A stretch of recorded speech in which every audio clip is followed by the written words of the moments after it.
Itu ada 16 orang kali yang gue lihat mati. Malam itu aja dua. Ya kan, subuh melek lagi. Ada yang nangis-nangis apa nih, berisik-berisik. Toto mati sebelah gua kan. Buset, mati terus, yang gue lihat tuh mati terus. Makanya lu yang pada-pada sehat ya. Gak usah sosokan lu. Dengerin aja himbauan pemerintah. Katanya jangan begini, ikutin. Udah gak usah sosokan ah. Konspirasi lah apalah. Bikinan siapa lah, bisnis covid, bisnis vaksin, udah itu mau bodo amat, itu mau urusan dia. Yang penting jangan sampai masuk ke badan lu, udah gitu aja.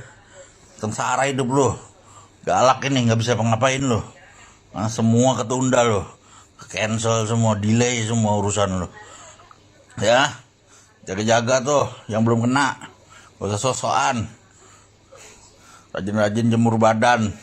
Jangan ngejar sunnah mati-matian, terus yang wajib dia tinggalkan. Nah itu berarti skala prioritasnya terbalik, bukan umatan wasato.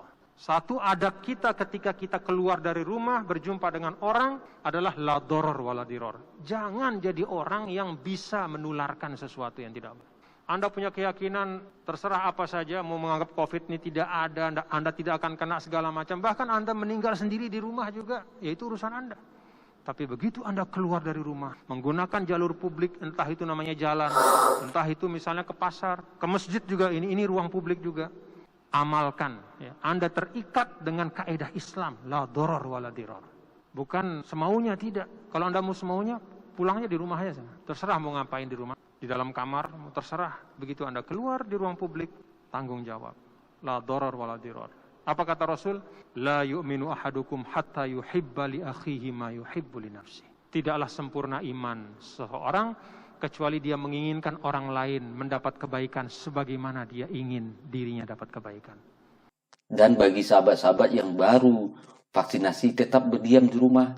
Karena efektifnya vaksinasi itu bekerja di tubuh kita setelah 14 hari atau 21 hari. Ya, karena vaksinasi bukan bekerja seperti sulap, simsalabim langsung tubuh kita akan kebal. Tidak, dia bertahap memproses. Sama halnya kita dengan membuat apapun ada prosesnya. Jadi kita tunggu prosesnya itu. Itu sebabnya banyak beredar berita-berita hoax. Orang yang sudah divaksinasi, orang yang sudah divaksin, dia langsung jalan keluar bermain, akhirnya badannya semakin tidak karuan, demam segala macam, dan menyalahkan vaksin. Karena dia sendiri tidak tahu bahwa vaksin itu akan bekerja sampai selama 21 hari dia baru sempurna bekerja di kita. Belum lagi akhirnya kita harus mengikuti vaksin yang kedua. Jadi demikian sahabat, mari kita pahami suatu persoalan sehingga kita tidak salah melihat segala persoalan itu. Dan juga sehingga kita tidak salah mengeluarkan perkataan-perkataan yang akhirnya orang juga percaya dengan perkataan kita yang salah. Bersabarlah, jangan asal bicara.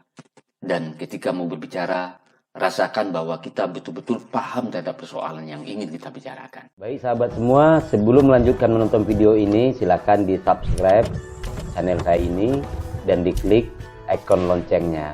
Terima kasih. Baik sahabat semua, ketemu lagi dengan saya di sini. Assalamualaikum warahmatullahi wabarakatuh. Sahabat, ini belum lama ini kita Hari Raya Haji, ya sudah 2 tahun, 2 kali Hari Raya Haji kita kehidupan bersama COVID-19. Dan lebih parah yang sekarang ini, kemarin saya sendiri tidak melakukan sholat Id karena di komplek kami tidak melakukannya demi menjaga agar jangan terjadi kerumunan. Sahabat, sebelum saya mulai, saya ngopi dulu.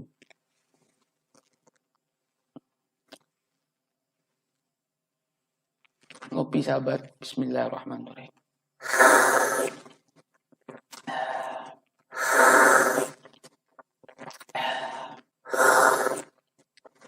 Alhamdulillahirrabbilalamin. Ini kopi Arabica 70%, sisanya 30%.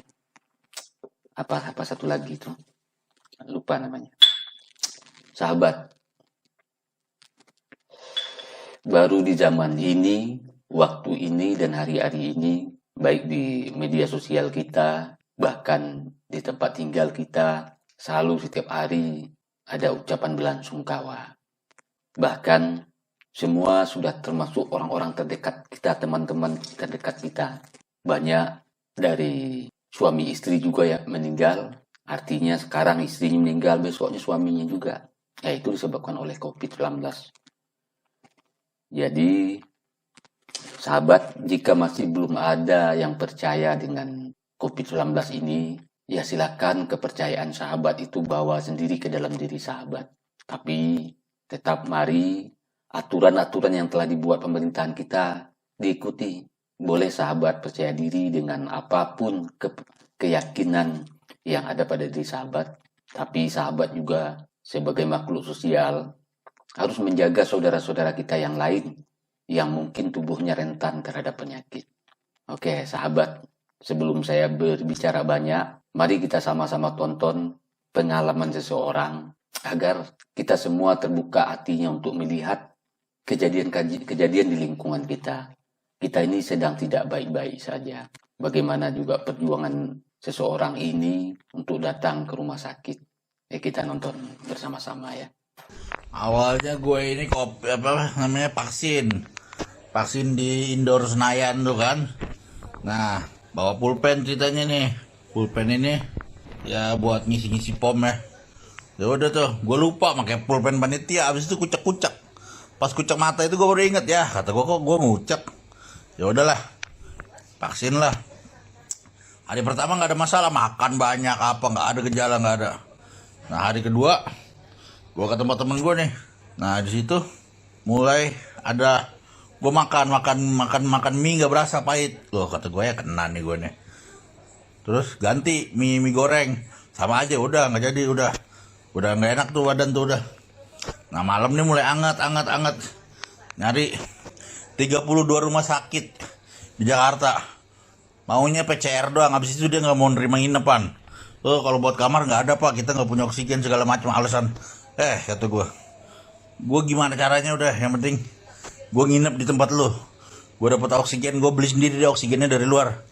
Ya udah, oksigen dari 1 biji gue punya yang kecil tuh, ya kan, sampai 8 biji karena bingung takut ngisi ulangnya kan. Ya udah, keliling-keliling lah nyari rumah sakit tuh. Pertamina kayak begitu ditaruh digeletakin di luar segala macam. RSUD Jakarta putus, pokoknya udah gua racak. Dapat info coba katanya di RSUD Bekasi, Kota Bekasi. Siang jam 1 itu. Siang jam 1 ke sana. Gak taunya 200 meter menuju nyampe gerbang rumah sakit tuh udah banyak anak-anak panitia apa kok satgas COVID gitu, jadi meriksain mobil. Covid ya udah turun nggak boleh masuk rumah sakit mobilnya. Jadi disuruh turun, guanya diturunin, disuruh nyewa ginian nih, kalau nggak tempat tidur kursi roda. Nah gua nyewa kursi roda tuh di situ tuh dari jam 1 siang sampai jam 6 maghrib itu sambil didata sepanjang jalan. Nggak ada tempat berteduh, nggak ada pohon, nggak ada apa, panas-panasan gua di situ. Itu dari jam 1 sampai jam 6 aja gua ngelihat orang 8 yang mati depan gua. Diranjang lah, yang lagi didorong-dorong pakai kursi roda toto mati, ya kan, yang baru diturunin di mobil, anaknya lagi seneng-seneng nyampe rumah sakit, toto mati.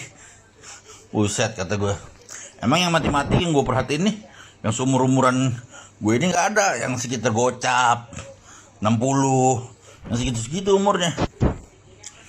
Ya udahlah, terus akhirnya maghrib nyampe halaman RSUD Kota Bekasi tuh tetap nggak dapat apa-apa gue ke tenda BNPT.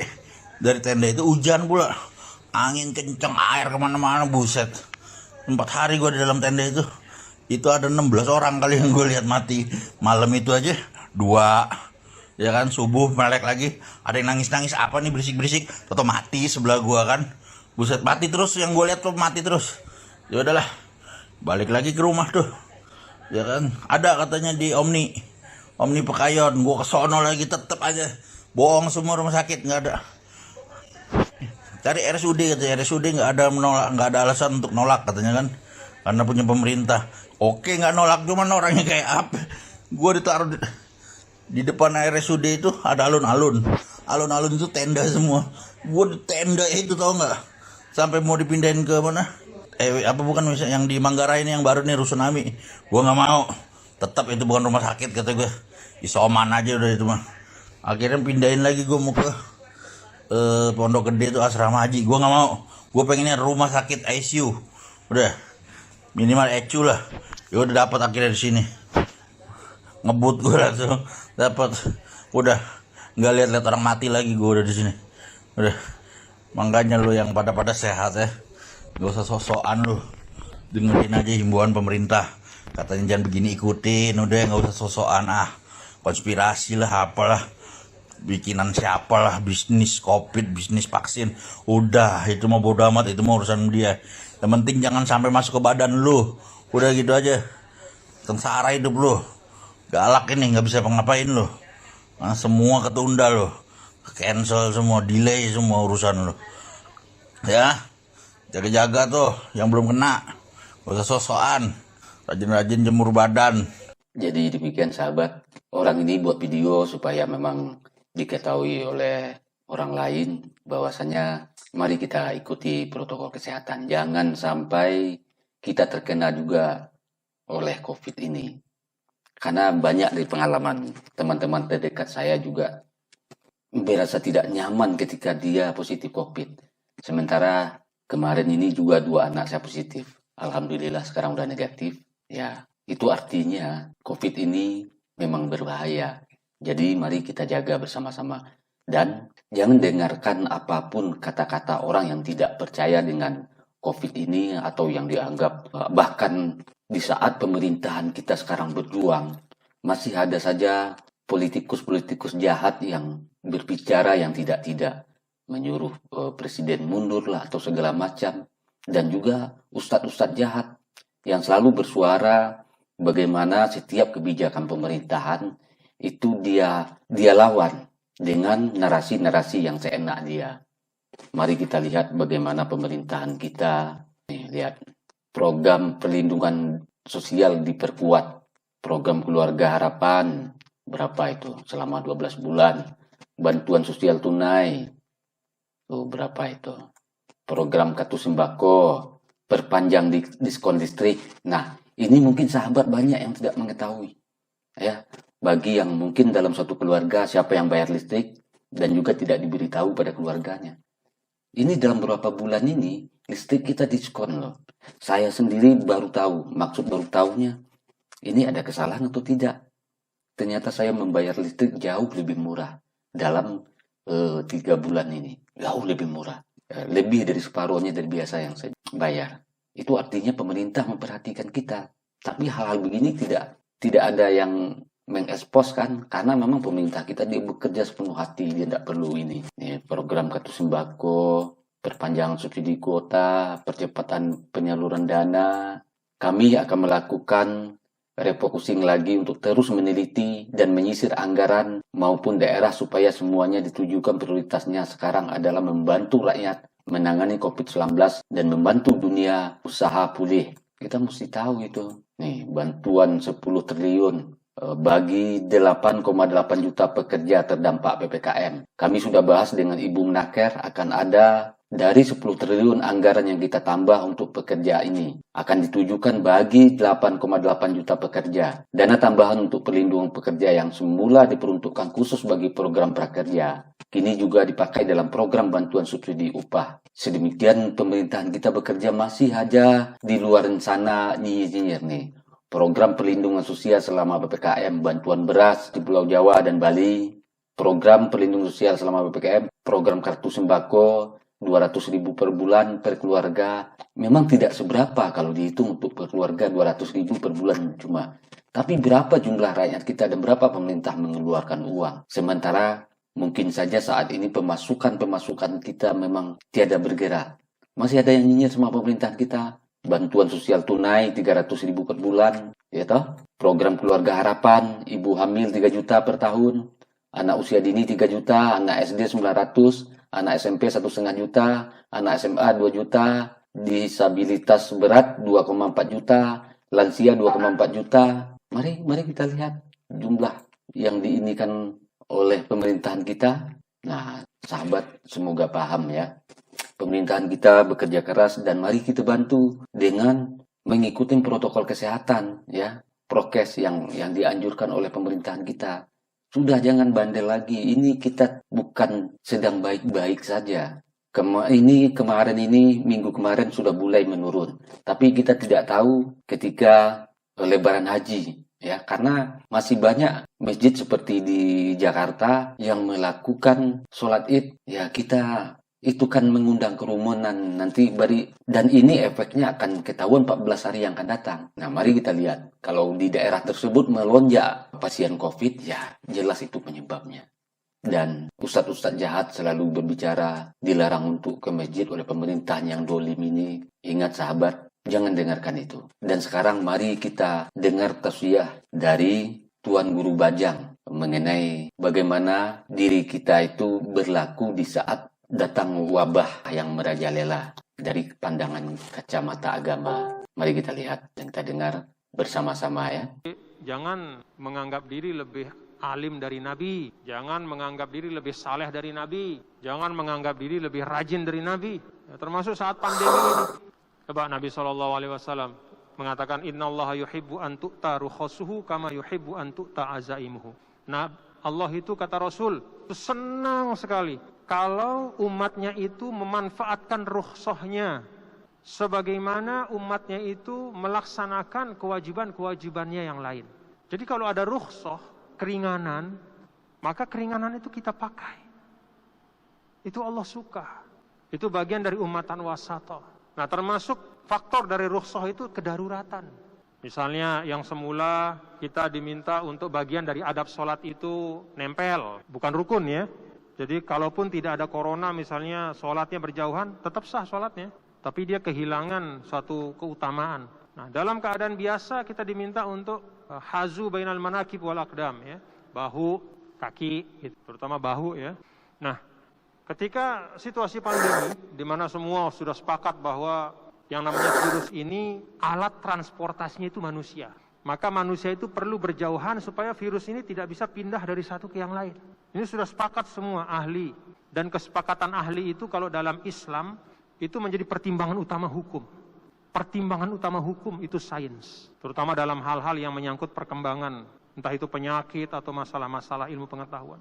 Sudah sepakat yang namanya virus itu tidak bisa jalan sendiri. Dia perlu kendaraan untuk pindah, bepergian. Apa kendaraan itu? Ya kita nih manusia. Karena itu untuk meminimalisir supaya dia tidak mudah pindah dari satu ke yang lain, maka bikin jarak. Situasi kayak begini. Itu rukhsah, situasi pandemi. Amalkan hadis yang tadi. Allah cinta hambanya yang memakai rukhsah. Pernah bepergian Nabi sama sahabat-sahabat. Tiba-tiba ada dilihat sama Nabi kumpul. Lagi kumpul gitu. Ngerubungin ada yang jatuh. Mau pingsan. Nabi datang. Kenapa nih pingsan nih? Ya Rasulullah, dia pingsan karena dia puasa. Nabi geleng-geleng kepala. Apa kata Nabi? Laisa minal bir asyam fis safar. Tidaklah merupakan kebajikan puasa pada saat bersafar, bepergian. Nabi sendiri tidak puasa pada waktu itu. Nabi tidak puasa, tapi ada di antara rombongan yang merasa diri lebih saleh dari Nabi. Dia puasa. Akhirnya apa? Ngerepotin orang. Maka Nabi berikan pesan itu. Laisa minal bir asyam fis safar. Tidaklah merupakan kebajikan, ya, apalagi lagi rombongan barang-barang, kemudian puasa sendirian, nyaleh-nyalehang, gitu dia pingsan, ngerepotin orang banyak. Itu kejadian. Maka dalam ibadah itu, bapak-bapak saudara, proporsionalitas itu penting. Proporsionalitas itu terukur, sesuai skala prioritas. Jangan ngejar sunnah, mati-matian, terus yang wajib dia tinggalkan. Nah itu berarti skala prioritasnya terbalik, bukan umatan wasato, bukan umatan wasato. Ya misalnya seperti pakai masker ini kan ya. Katakanlah di antara hal ada di dalam hadis Rasul SAW ya, bahwa Nabi melarang untuk sholat dengan menutup muka. Nah, kalaupun menutup muka itu adalah dikiaskan dengan masker, sekarang dikiaskan dengan menutup muka, tapi ulama mengatakan itu tidak berlaku kalau ada hal-hal yang mengharuskan untuk menutup muka atau mendorong untuk menutup muka. Di antaranya adalah keselamatan, termasuk wabah ini. Jadi jangan mengejar sunnah. Kalau misalnya dalam keadaan normal ada orang sholat tutup mukanya, sholatnya sah apa enggak? Tetap sah. Tutup muka nih, tidak ada ulama mengatakan wah sholatnya batal. Enggak, tutup muka ya tetap sah. walaupun dia kehilangan, ya, dia melakukan sesuatu yang tidak baik, tapi itu tidak termasuk hal yang membatalkan sholat. Ini dalam keadaan normal, apalagi dalam keadaan wabah seperti ini. Kenapa kita tutup muka? Karena memang jalan virus masuk ke badan kita itu adalah lubang-lubang yang ada di badan kita, hidung, mulut, itu yang paling banyak. Maka kita tutup muka. Untuk apa? Kalau kita misalnya membawa virus, kita tidak kirim ke orang. Kalau ada orang yang sakit dan bicara, dia tidak kena kita. Itu saling melindungi dan itu wajib. Melindungi saudara kita itu wajib hukumnya. Kayak saya ketawa ngelihat ada yang viral-viral kan, naik motor di stop dia nggak pakai masker. Kenapa nggak pakai masker? Marah dia. Saya yakin nggak apa-apa katanya. Kalau Anda yakin dan Anda tidak keluar rumah, tidak masalah Pak. Silahkan Anda punya 1001 keyakinan tapi diam di rumah, nggak usah keluar. Tapi begitu Anda keluar, Anda terikat dengan adab-adab. Satu adab kita ketika kita keluar dari rumah berjumpa dengan orang adalah la doror wala diror. Jangan jadi orang yang bisa menularkan sesuatu yang tidak baik. Anda punya keyakinan terserah apa saja, mau menganggap COVID ini tidak ada, Anda tidak akan kena segala macam. Bahkan Anda meninggal sendiri di rumah juga, yaitu urusan Anda. Tapi begitu Anda keluar dari rumah, menggunakan jalur publik, entah itu namanya jalan, entah itu misalnya ke pasar, ke masjid juga, ini ruang publik juga. Amalkan. Ya. Anda terikat dengan kaidah Islam, la doror wala diror. Bukan semaunya, tidak. Kalau Anda mau semaunya, pulangnya di rumah aja sana. Terserah mau ngapain di rumah. Di dalam kamar, terserah. Begitu Anda keluar di ruang publik, tanggung jawab. La doror wala diror. Apa kata Rasul? La yu'minu ahadukum hatta yuhibba li akhihi ma yuhibbu li nafsi. Tidaklah sempurna iman seseorang kecuali dia menginginkan orang lain mendapat kebaikan sebagaimana dia ingin dirinya dapat kebaikan. Anda ingin dapat penyakit? Kan tidak. Tapi kok Anda tidak jaga saudara Anda? Anda ingin sehat? Ingin. Tapi kok Anda nggak peduli sama keadaan saudara Anda yang lain? Nah, jadi bapak-bapak saudara, ya, tanggung jawab ketika kita berada di ruang, ya, di ruang muamalah, ruang sosial, ya, ruang publik, ya, ketemu orang apa, la doror wala diror, dalam konteks yang umum dan khususnya pada saat pandemi seperti itu. Itu namanya ummatan wasato, menempatkan segala sesuatu pada tempatnya. Wallahu a'lam bishawab. Jadi demikian sahabat, semoga sahabat selama ini yang selalu terpengaruh oleh narasi-narasi yang dibangun oleh para politikus busuk agar menyadari bahwasanya mereka itu bertujuan tidak baik. Begitupun dengan ustadz-ustadz yang dari dulu nyinyir apa saja kebijakan pemerintahan selalu dihadang dengan narasi-narasi yang sangat jahat. Jangan pernah dengar lagi. Juga mari kita dengar kata-kata dari Bapak ini. Apa yang terjadi di India pada akhirnya terjadi di sini. Banyaknya suara-suara dan racun-racun yang seliweran di media sosial kita yang meruntuhkan kesadaran sosial masyarakatnya. Bagaimana pendakwah-pendakwah agama yang kemudian menyerukan seolah-olah bahwa Tuhan itu tidak memberikan kesempatan kepada manusia untuk bertahan hidup. Bagaimana kemudian mereka memaksakan umatnya untuk tetap datang ke rumah-rumah ibadah dengan alasan lebih takut kepada Tuhan daripada penyakit. Ini kan hal-hal seperti ini kemudian yang merusak di India. Karena bagaimanapun manusia berhak untuk berikhtiar menjaga umurnya. Mati pasti. Nah, menghindar dari virus COVID, berhati-hati dalam pandemi ini adalah bagian dari upaya untuk menghindar dari kematian itu. Jadi begitu ya sahabat, saya hanya ingin sampaikan, mari kita dukung kebijakan pemerintahan kita agar cepat berlalunya COVID-19 ini.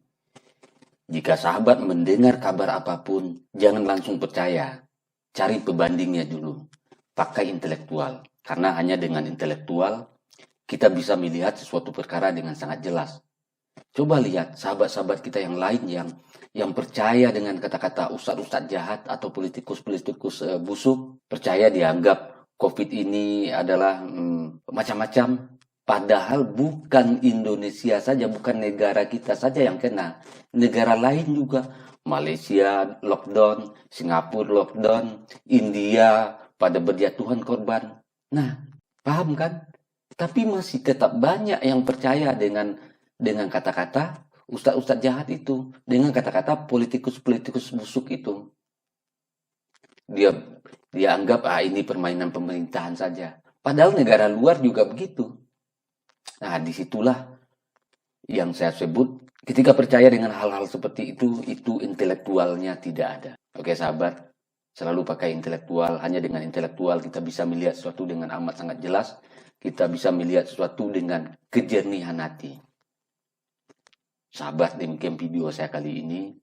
Semoga ada manfaatnya. Mari kita berharap semoga COVID-19 ini cepat selesainya. Karena bagaimanapun kita sudah lelah semua 2 tahun ini. Ya, kita sudah lelah. Dan mari siapa-siapa dari kita yang belum melakukan vaksin, daftarkan diri secepatnya agar secepatnya juga herd immunity ada pada diri kita semua sehingga kita bisa bebas seperti dulu lagi. Dan bagi sahabat-sahabat yang baru vaksinasi, tetap berdiam di rumah karena efektifnya vaksinasi itu bekerja di tubuh kita setelah 14 hari atau 21 hari. Ya, karena vaksinasi bukan bekerja seperti sulap, simsalabim langsung tubuh kita akan kebal. Tidak, dia bertahap memproses. Sama halnya kita dengan membuat apapun ada prosesnya. Jadi kita tunggu prosesnya itu. Itu sebabnya banyak beredar berita-berita hoax.